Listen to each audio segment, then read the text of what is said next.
Hello my beautiful souls, welcome to my YouTube channel psychic tarot Shivi Tipli. Dear, कैसे हैं आप सभी लोग? आई होप आप सभी लोग बहुत अच्छे हैं, बहुत अच्छे से अपना नवा कर रहे हैं। चैनल पर आए रिक्वेस्ट करूंगी सब्सक्राइब करें इस चैनल को। वीडियो पसंद आता है तो लाइक दिस वीडियो। स्टार्ट करते हैं हम आपकी रीडिंग, देखते हैं कि शिव शक्ति की अर्जेंट चैनलिंग आपके लिए क्या है। ओके, शिव शक्ति को ग्रैटिट्यूड शो करिए कमेंट सेक्शन में। उनको आप जो भी ग्रैटिट्यूड लिखना चाहते हैं आप लिख सकते हैं, उनका ध्यान करते हुए। स्टार्ट करते हैं हम आपकी रीडिंग। देखते हैं कि शिव शक्ति आपको क्या अर्जेंट मैसेजेस देना चाहते हैं। Let's see.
भक्ति,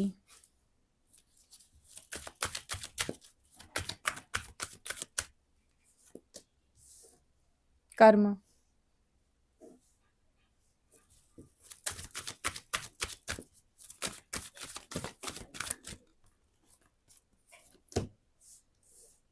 यमस,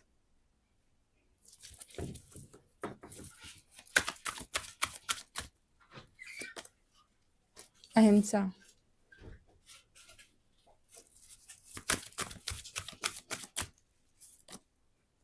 विशुद्ध,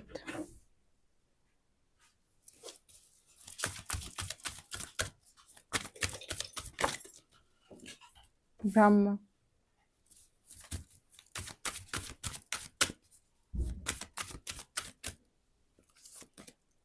Parvati,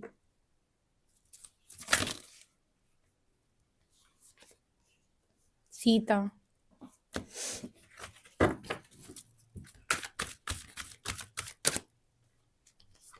Shiva and Ganesh. Wow.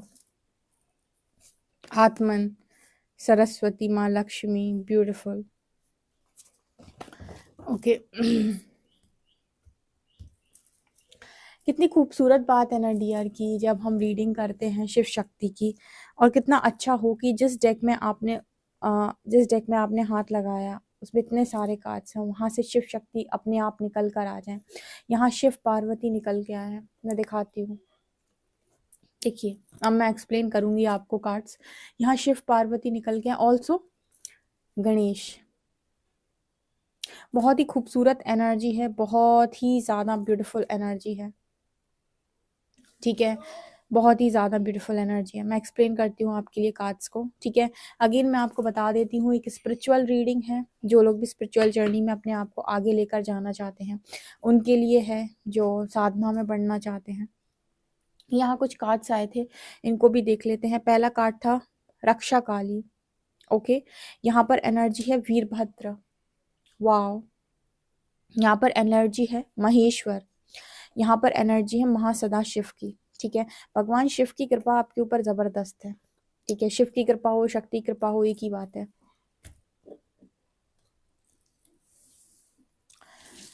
Okay,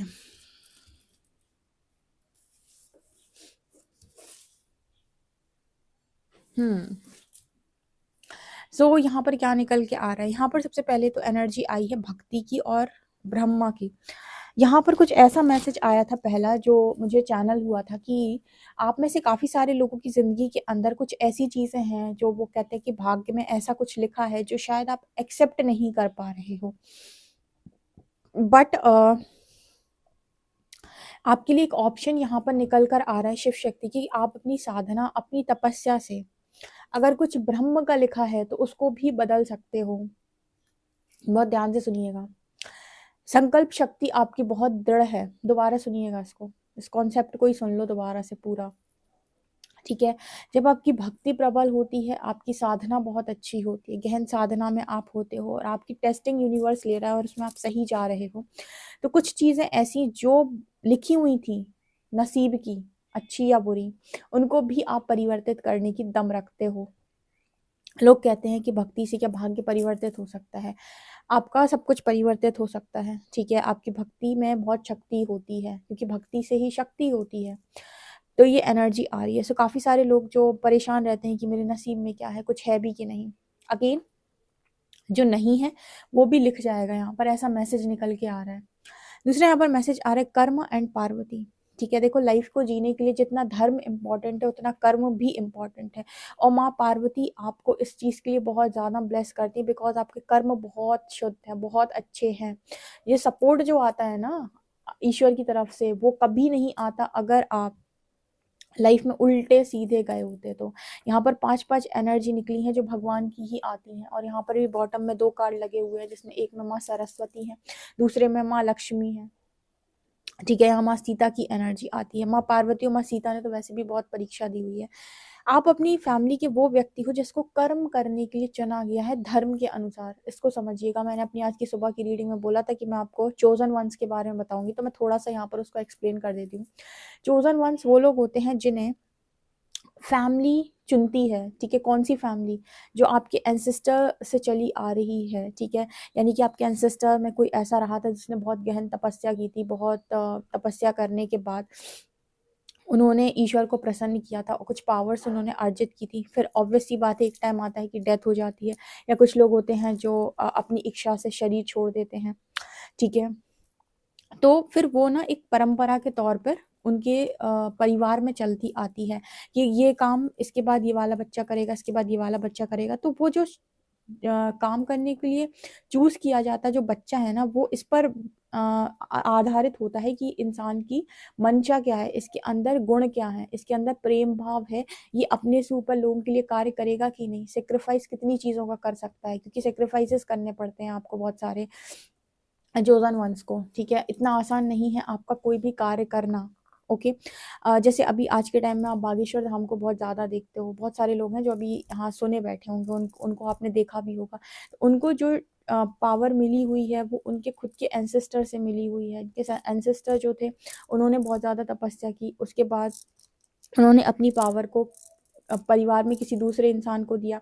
फिर वो देख लेते हैं कि जो भी इस पावर को संभालने के लायक है उसको वो पावर देके काम करवाया जाता है।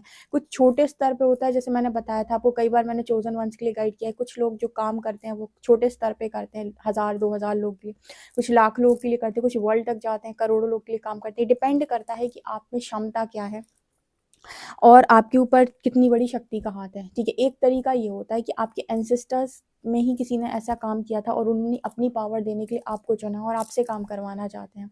दूसरा तरीका ये होता है कि आप अपनी ज़िंदगी के अंदर बहुत हताश परेशान थे और आप एकदम से ईश्वर की शरण में चले गए और आपने उनके सामने अपना माथा रख दिया कि प्रभु आप मेरी ज़िंदगी को संवार दें, मैंने आपको समर्पण किया, मैं सरेंडर करता हूँ।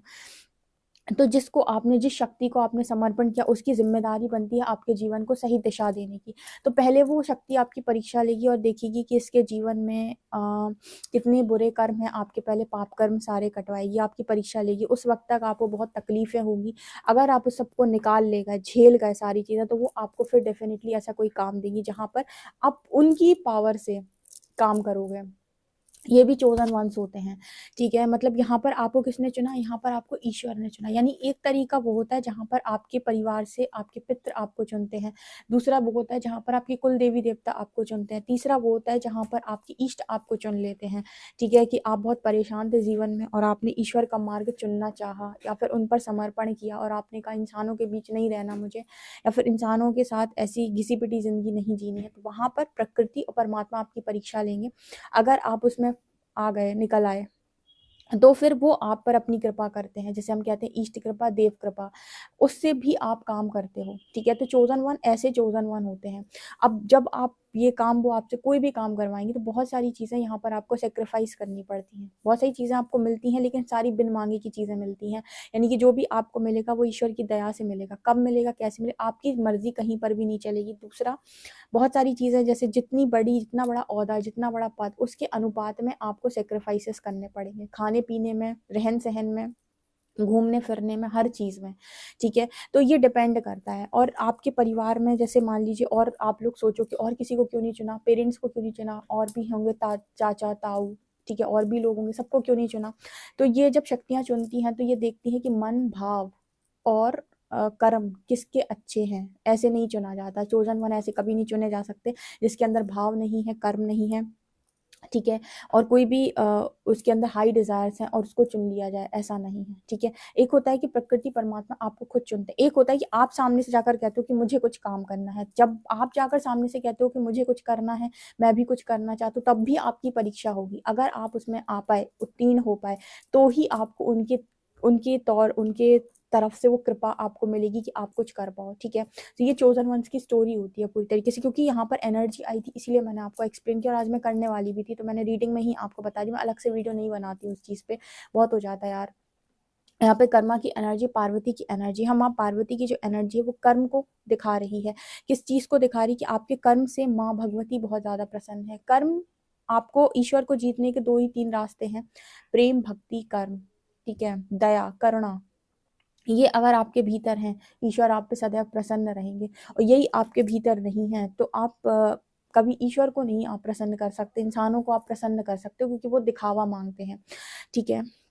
तो आपके लिए स्पिरिचुअल जर्नी में बहुत इंपॉर्टेंट है कि आपका जो कर्म हो धर्म के अनुसार हो, यानी कि धर्म का अनुसरण करते हुए आप अपना कर्म कर रहे हो, ये बहुत अच्छी चीज़ है। और डेफिनेटली जब कोई बड़ा आपको काम दिया जाता है यूनिवर्स के द्वारा, उसके पहले आपके धर्म की परीक्षा भी ज़रूर होती है। आपकी सबसे बड़ी डिज़ायर हो सकता है यूनिवर्स फुलफिल ना करें या उसको आपसे दूर कर दें, फिर भी टेस्ट करते हैं क्या ये काम करेगा। तो बहुत आपको ऐसे ऐसे ऐसे ऐसे जो मैं कहती हूँ ना, बहुत ले जाया जाता है, बहुत मतलब ऐसा आपको लगेगा एक टाइम पर कि आप हर चीज़ को सरेंडर कर दोगे, और जिस मिनट में आप बैठे हो बस इसी मिनट में आप प्रेजेंट रहना सीखोगे। ये बहुत मुश्किल है, बहुत प्रैक्टिस से आता है, लेकिन आपकी प्रैक्टिस कौन करवाता है? आपके स्पिरिट गाइड्स करवाते हैं, ठीक है। आप खुद से नहीं भी करते हो तो भी करवाई जाती है। आपको बार बार ट्रिगर्स मिलेंगे, बार बार ट्रिगर्स मिलेंगे, फिर शांत हो गए, फिर ट्रिगर मिलेगा, फिर शांत हो गए। पहले ट्रिगर पे बहुत रिएक्ट करते थे, फिर कम हो जाएगा रिएक्ट करना, फिर और कम हो जाएगा, फिर और कम हो जाएगा, फिर एक टाइम ऐसा है कि लेट गो, हटाओ, ट्रिगर आया कोई बात नहीं, छोड़ जाने दो, कोई बात नहीं। जहां पर बहुत ज्यादा इंपॉर्टेंट नहीं होगा वहां पर आप नहीं बोलेंगे, लेकिन जहाँ आपको लगेगा यहाँ इंपॉर्टेंट है वहाँ बोलना है। बोलने पर 1-2 बार बोलेंगे, बात बनती है तो ठीक, नहीं बनती फिर से शांत हो जाएंगे। ये आपकी एनर्जी होने लगती है। तो माँ पार्वती आपसे बहुत खुश है। यहाँ पर माँ सीता की भी एनर्जी है। कहीं ना कहीं आपने ना सारा जो ये कहते हैं ना आंकलन करना, सारा कुछ जो देखना, वो सब कुछ अपने भीतर देखा है आपने। सेल्फ रिफ्लेक्शन पर बहुत ज़्यादा काम किया। आपने ये देखा है कि मुझे अपने अंदर क्या क्या परिवर्तित करना है जो मेरी ज़िंदगी के अंदर एक ब्लॉकेज को बनाता है, ठीक है। तो यहाँ पर आपके लिए वो एनर्जी निकल के आ रही है, ठीक है, कि आपके जो माँ सीता है वो आपकी इस चीज़ से बहुत ज़्यादा प्रसन्न है कि आपने हमेशा खुद के भीतर चीज़ों को देखा है कि मुझे ब्लेमिंग एनर्जी नहीं होगी आपके अंदर, बिल्कुल नहीं होगी। ब्लेमिंग एनर्जी वाला इंसान बहुत मुश्किल है कि आगे बढ़े अपनी लाइफ के अंदर। किस तरीके से आगे? भक्ति मार्ग में आगे, क्योंकि उसे तो हर मिनट हर सेकंड ईश्वर को दोष देना। अब ऐसा हो गया, अब तुमने मुझे ये ट्रिगर दे दिया, अब तुमने मुझे वो नहीं बढ़ पाएगा। भाव जिसके अंदर है, सरेंडर जिसके अंदर है, जिसके अंदर है कि जो होगा जैसे होगा, जिस हाल में रखो वो हाल अच्छा, वो इस मार्ग पे आगे बढ़ता है। ट्रस्ट मी, जब आप चीज़ों को छोड़ना सीख जाते हैं ना, चीज़ें आपसे चिपकना शुरू कर देती हैं। ये तो मेरा खुद का एक्सपीरियंस है। पहले आप चीज़ों को पकड़ोगे, ठीक है, फिर आपको लगेगा हटाओ यार, छोड़ देते हैं। जब छोड़ोगे तो वो आपसे चिपकने लगेंगी आगे, ठीक है। मतलब पहले आपको क्या करना होता है, ये सीखना होता है कि छोड़ा कैसे जाता है, फ्री कैसे किया जाता है, लेट गो कैसे किया जाता है, हाथ कैसे खोले जाते हैं। जब आप हाथ खोलना सीख जाते हो ना, चीज़ें आपकी तरफ आना स्टार्ट कर देती हैं। ये एनर्जी आपके लिए निकल के आ रही। माँ सीता, माँ पार्वती आपकी परीक्षा से बहुत ज़्यादा प्रसन्न। यहाँ इनफैक्ट यहाँ पर भगवान शिव की भी एनर्जी है, शिव शक्ति की भी यहाँ पर एनर्जी है, ठीक है। चोजन वंस की परीक्षा इसीलिए होती है। चोजन वन आपको बोला गया है तो इसीलिए बोला गया क्योंकि आपने ईश्वर के मार्ग को चुना है, या आपके ऊपर की जो शक्तियां उन्होंने आपको चुना है। दोनों बातों में अंतर कुछ भी नहीं है। परीक्षा हर जगह होगी। आप खुद को चुन लें, अपने आप को चोजन वन कह के कह दें कि परमात्मा मैं कुछ करना चाहता हूँ, तो भी आपको परीक्षा देनी पड़ेगी, या आपको उस लायक बनना पड़ेगा पहले। अगर आपने बीच में गिव अप कर दिया तो आप लिस्ट से बाहर, ठीक है, क्योंकि गिव अप भी बहुत सारे लोग कर देते हैं कि पता नहीं परमात्मा कुछ ऐसी सिचुएशन में वो आपको ला देंगे, हो सकता है तुम्हें कुछ भी ना दे, फिर क्या करोगे? बहुत मतलब आपको टेस्टिंग देनी पड़ती है। यहाँ पर एनर्जी आ रही है अहिंसा की, ठीक है। तो यहाँ पर वो एनर्जी है कि आप में से काफ़ी सारे लोग जो हैं कहीं न कहीं इस तरीके के कोई कामों में इन्वॉल्व नहीं है जहाँ पर आप किसी का अहित करते हो, ठीक है। भगवान शिव को तो बहुत मतलब यहाँ पर इस चीज़ से बड़ी दिक्कत है अगर आप किसी का अहित करते हो, यानी कि आप कोई ऐसा कार्य करते हो जिसमें आप किसी का अहित करते हो, किसी का नुकसान करते हो। तो नुकसान वाली जो एनर्जी होती है ना, वो भगवान शिव कभी भी, क्योंकि भगवान शिव को डिस्ट्रॉयर बोला गया है, उन्हें तो बिल्कुल ही नहीं पसंद आता है कि कोई गलत करे, ठीक है, गलत का समर्थन भी करे। ओके, ये चीज़ आपके अंदर बहुत अच्छे तरीके से है, जो भगवान को बहुत ज़्यादा प्रिय है आपके अंदर, कि आपके अंदर एक क्वालिटी रहती है या फिर आपके अंदर एक एनर्जी रहती है कि मुझे किसी का गलत नहीं करना, मुझे किसी का बुरा नहीं करना। अच्छा ना हो पाए कोई दिक्कत नहीं है, लेकिन मुझे किसी का बुरा नहीं करना, ना तो शब्दों से, ना तो कर्मों से, ठीक है। वो कहते हैं ना मन से, ना कर्म से, ना वचन से। मतलब मन से मतलब ना मैं किसी के प्रति मन से गलत सोचूंगा, कर्म से ना ही मैं किसी के साथ कुछ गलत करूंगा हाथों से, ना वचन से, यानी कि ना ही मैं किसी के लिए गलत बोलूंगा। गलत बोलने का अर्थ हो गया कि जा तेरा ऐसा हो, ठीक है। कर्म करने का मतलब कि जा कुछ बिगाड़ दिया उसका, ठीक है। और मन से या मन में ही सोच रहे किसका ऐसा हो जाए, इसका सब बुरा हो जाए, ये भी एनर्जी आपके अंदर नहीं है। अगेन आपकी हर चीज़ पर टेस्टिंग होती है, मन से भी, आपके कर्म से भी। आपका मन कितना शुद्ध हो सकता है। देखिए हम मैट्रिक्स में रहते हैं, हमारा पहले दिन नहीं होता है, ठीक है, पहले दिन नहीं हो सकता है। जब आपको चोट लगती है तो आप इंसान हो, आपके अंदर से तकलीफ निकलेगी, हार्ट चक्र आपका ब्लॉक होता है, आपके हार्ट चक्र ब्लॉकेज होते हैं। लेकिन परमात्मा आपको क्या कहते हैं ना, भीतर से जानता है, तो उसको मालूम है कि आप सिर्फ और सिर्फ ये चोट आपको पड़ी ना, इसकी वजह से आप ऐसे हो गए, इसकी वजह से आपके मन से ये बातें निकल रही हैं, मुंह से ये बातें निकल रही हैं, लेकिन आप अंतर मन से ऐसे व्यक्ति हो नहीं। यहाँ से आपका शुद्धिकरण वो शुरू करते हैं, शुद्धिकरण करते हैं, आपको यकीन दिलाते हैं कि आप वास्तविकता में ऐसे व्यक्ति नहीं है। घृणा आपका उद्देश्य है ही नहीं, प्रेम आपका उद्देश्य है, ठीक है। जहाँ पर आप ये समझ जाते हो कि प्रेम मेरा उद्देश्य है और मैं प्रेम से भरा हुआ व्यक्ति हूँ, नहीं निकलेगा मेरे अंदर से, या मैं किसी का चाहकर भी नहीं कर पाऊंगा बुरा, देन आप इस एनर्जी में आ जाते हो। कहाँ पर? यहाँ पर भगवान शिव आपसे कहें कि बेटा मैं तुम पर प्रसन्न हूँ। ओके, सो ये एनर्जी भी आप लोगों के लिए आ रही है। यहाँ पर बहुत सारी चीज़ें हैं जो आप बहुत अच्छी कर रहे हो। विशुद्ध की भी एनर्जी, भगवान गणेश की भी एनर्जी। अगेन विशुद्ध ऐसा व्यक्ति जो बहुत साफ सुथरे तरीके से, जिसके आचरण व्यवहार हर चीज़ बहुत अच्छी है। विशुद्ध के लिए आपके लिए एक मैसेज और आ रहा है कि आपकी जो कंठ चक्र होता है ना, ये इस पर भी निर्भर करता है कि आप दिन भर खाते क्या हो, ठीक है। आप बोलते क्या हो वो तो ठीक है, आपकी वाणी कैसी है वो भी एक डिफरेंट चीज़ है, लेकिन आप खाते क्या हो इस पर भी ये चीज़ बहुत ज़्यादा डिपेंड करती है। तो आपको अपने खाने पीने का विशेष ध्यान रखने की ज़रूरत है, जो मैं हमेशा बोलती हूँ कि आप उल्टा सीधा कुछ भी नहीं खा सकते। और स्पेशली अगर आप स्पिरिचुअलिटी में या भक्ति मार्ग में आप आगे बढ़ रहे हैं, तो आपको ये जो नॉन वेज अल्कोहल ड्रिंक्स, ये दुनिया भर की ये सारी चीज़ तो आपको छोड़नी ही है। वेज में भी आपको बहुत सारी चीज़ें छोड़नी होती हैं, ठीक है, बहुत सारा। अब आप में कहोगे कि दी मेरे से नहीं हो पाएगा, बस तो आपसे नहीं हो पाएगा, तो बस आप या तो ये लाइफ चूज़ कर सकते हो, आप वो लाइफ चूज़ कर सकते हो। तो जहाँ पर भी जाओगे वहाँ कुछ ना कुछ सेक्रीफाइसेस करने पड़ेंगे, प्रकृति त्याग मांगती है, ठीक है। तो ये एनर्जी आ रही है विशुद्ध की, क्योंकि ये चक्रास आपके ब्लॉकेज बनाने लगते हैं, चक्रा में आपके ब्लॉकेज आने लगता है अगर आपका आचरण अच्छा नहीं है, आपके विचार शुद्ध नहीं है, ऑल्सो आपके कहीं ना कहीं खान पीन शुद्ध नहीं है, आपका दिन भर का रूटीन अच्छा नहीं है, ठीक है। आप कभी भी खाते हो, कुछ भी खाते हो, बहुत सारा खाते हो, ठीक है, और बहुत कुछ उल्टा सीधा खाते हो। मतलब बहुत सारे लोग होते हैं ना, कभी भी खाते हैं, बेटाइम खाते हैं, बेटाइम सोते हैं, बेटाइम उठते हैं। ये आपकी इस यात्रा में चलेगा ही नहीं, आपको आना पड़ेगा लाइन में। ओके, तो यहाँ पर वो विशुद्ध का मैसेज आ रहा है आप लोगों के लिए कि इस चक्र को हील करने के लिए और साफ सुथरा रखने के लिए बहुत इंपॉर्टेंट है ये चीज़। इसके अलावा यहाँ भगवान गणेश की एनर्जी है, जो ये दिखाने की कोशिश कर रही है कि आप में से काफ़ी सारे लोग पे भगवान गणेश की भी कृपा है। मतलब शिव शक्ति और गणेश शिव पार्वती की जिस पर कृपा हो जाए, समझ लो वो तो धन्य है। यहाँ पर माँ सरस्वती और लक्ष्मी की भी एनर्जी थी, दिखाती हूँ, ठीक है। यहाँ पर आपके पास बहुत ज़्यादा कृपा है, और ईश्वर की कृपा बहुत ही मुश्किल से प्राप्त होती है। और जब कृपा प्राप्त हो जाती है फिर भी परीक्षा खत्म नहीं होती, ठीक है, क्योंकि ईश्वर देकर भी आजमाता है और लेकर भी आजमाता है। जब ले लेता है तब भी बहुत टेस्ट करता है। अब देगा आपको, जैसे पद दे दिया, मान सम्मान दे दिया, बहुत पैसा दे दिया, तब भी आजमाएगा कि आपकी हरकतें क्या हैं, ठीक है, आप किस तरीके से चल रहे हो। सो आपकी टेस्टिंग कभी खत्म नहीं होगी, ये भी सुन लीजिए, परीक्षा कभी उस तरीके से खत्म नहीं होगी, लाइफ टाइम की परीक्षा है आपकी। ओके, इसके अलावा माँ सरस्वती की एनर्जी ज्ञान को शो कर रही है, माँ लक्ष्मी अगेन यहाँ पर धन को शो कर रही है। ईश्वर के पास बहुत अपार चीज़ें हैं आपको देने के लिए, चाहे धन हो, चाहे सम्मान हो, चाहे पद हो, कुछ भी हो, वो आपको कुछ भी दे सकते हैं। लेकिन उस जगह पर बैठने के बाद अपने आप को ना भूलना और उस धरती से जुड़े रहना आपके लिए मस्त हो जाता है। ठीक है, ये एनर्जी निकल के आ रही है। इसके अलावा यहाँ पर एनर्जी है वीरभद्र की, तो भगवान शिव की एक ब्लेसिंग आपको मिलने वाली कि आपकी लाइफ के अंदर जितने भी पाप कर्म है वो आपके सब नष्ट हो चुके हैं। ठीक है, यहाँ पर ईश्वर की तरफ ही आप आगे बढ़ रहे हो। ऑल्सो यहाँ पर एनर्जी रक्षा काली, सो आप प्रोटेक्टेड हैं पूरी तरीके से। आप कभी ये ना सोचें कि मेरे को प्रोटेक्शन की ज़रूरत है, आप ऑलरेडी माँ से, बाबा से प्रोटेक्टेड हैं। यहाँ पर महेश्वर की एनर्जी, ब्लेसिंग ऑफ पीस, आपके पास शांति आ रही है। ठीक है, शांति भगवान शिव का गिफ्ट है, आप उनकी तरफ जाइए, भोले बाबा की तरफ, शांति से आपको ज़रूर नवाजेंगे। इसके बाद महासदाशिव की जो एनर्जी वो ज्ञान को शो करती है, ज्ञान को बताती है। ठीक है, ये सारी एनर्जीज आपके साथ जुड़ी हुई हैं, आपकी मदद कर रही हैं, सबकी ब्लेसिंग आपको मिल रही है। पॉजिटिविटी के साथ आगे बढ़िए, अपनी परीक्षा में पास होइए, अपना सोल पर्पस करिए और यहाँ से चलते बनिए। ठीक है, आपसे कितना रेजोनेट हुआ मुझे कमेंट सेक्शन में ज़रूर बताएं। वीडियो पसंद आए तो like this video, subscribe my channel. Thank you guys.